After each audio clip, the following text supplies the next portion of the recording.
Voilà, on se lance à l'eau et on filme ici un nouveau tableau. Ce tableau c'est Kol Hayotzei Milchamat Ben David en hébreu, ce qui veut dire tous ceux qui sortent pour la guerre de David. Donc c'est une expression qui vient des Rebim de la lignée de Chabad, de Lubavitch. Et les Rebim, en particulier le Rabbi Rachab a écrit, le cinquième Rabbi de Chabad a écrit sur ce sujet-là. Kol Hayotzei Milchamat Ben David, ça veut dire tout simplement ceux qui s'engagent dans leur vie privée pour apporter la Géoula, pour apporter la délivrance complète. Ici, le tableau donc désigne, on voit toute une scène et on voit des personnages. Et ces personnages vont partir en guerre. La guerre, évidemment, ici, elle est illustrée par des guerriers sur des chevaux. On voit l'un des guerriers, en fait, c'est un religieux. C'est ça le but. C'est ça le fait accompli, on va dire. Ce sont des religieux qui, dans leur vie, prennent un engagement de ne pas vivre uniquement pour eux, mais pour apporter aussi la Géoula, la délivrance dans le monde. C'est-à-dire que la vie prend un sens plus profond, quelle que soit la chose que l'on fait. On va dire de mon côté, ici, en faisant ce tableau, je vais aussi dans cette ligne-là. Donc, Kol Hayotzei Milchama Ben David, c'est que, voilà, on sort, on entend déjà les trompettes, et puis on se met en route. On se met en route, et ici, c'est une scène, vous voyez, en général, on voit ici des bateaux, on voit des personnages. Donc il y a des personnages à l'arrêt, et deux personnages qui sont sur les chevaux en train de partir.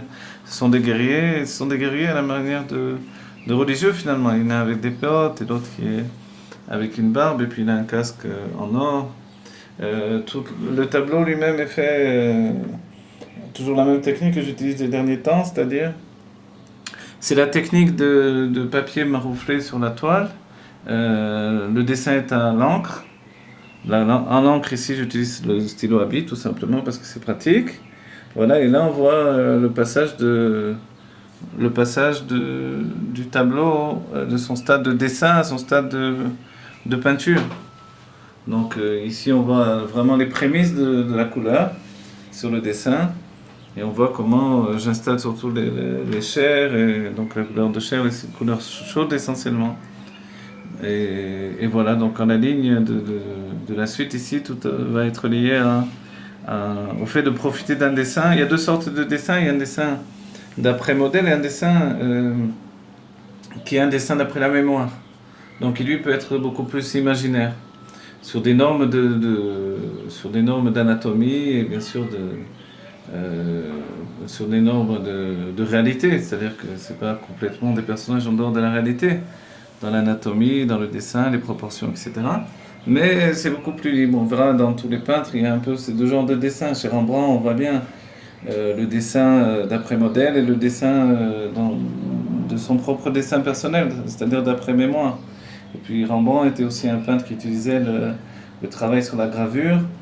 Ici, finalement, c'est comme une gravure qu'on est en train de peindre, à l'image de ces vieilles photos un petit peu que l'on repeint aujourd'hui, des photos en noir et blanc que l'on peint en couleur. Et le travail ici, donc, toujours le papier avec ses plis. Et puis on travaille à l'huile, la peinture à l'huile, parce qu'il y a eu un vernis de préparation. Donc il permet de faire que le papier n'est plus resté du papier, mais un papier verni qui accueille très bien les fibres de la peinture à l'huile. Et voilà, donc on s'engage là sur le travail de la couleur. On a un petit peu travaillé sur le début des visages, un petit peu sur le costume du premier personnage ici à gauche, sur son cheval. Et on voit qu'on peut dire d'une certaine manière le dessin n'est pas terminé, pour aussi également laisser une grande part à l'improvisation de la couleur à part entière. Le fait que l'essentiel soit basé sur le dessin, ce n'est pas pour autant que la couleur n'a pas son mot à dire et sa liberté. Et donc voilà, si le dessin est prépondérant, c'est pour que la lumière de la couleur puisse également s'investir et se laisser aller et être d'une grande liberté de son côté. Voilà, alors c'est le tout début. Je travaille voilà, avec des couleurs. Ici, j'ai un petit, je me rappelle plus comment ça s'appelle, d'après la peinture. Ça, c'est justement pour pas poser les mains sur le tableau lorsqu'il est en cours de peinture. Et, et donc voilà, comme ça, je m'appuie sur le petit levier ici. Pictural, on le voit, les anciens peintres l'utilisaient beaucoup, les nouveaux peintres l'utilisent moins. J'ai une formation plutôt classique, on va dire. Donc je l'utilise aussi de temps en temps quand je veux faire un travail plus précis. Voilà. Donc évidemment, la couleur est toujours libre.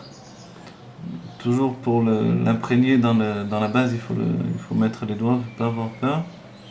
Et puis petit à petit, on construit le travail jusqu'à conjuguer les couleurs et avoir tout ce que l'on veut, et puis aboutir au travail désiré. Et comme on a dit, en réalité, on cherche quelque chose.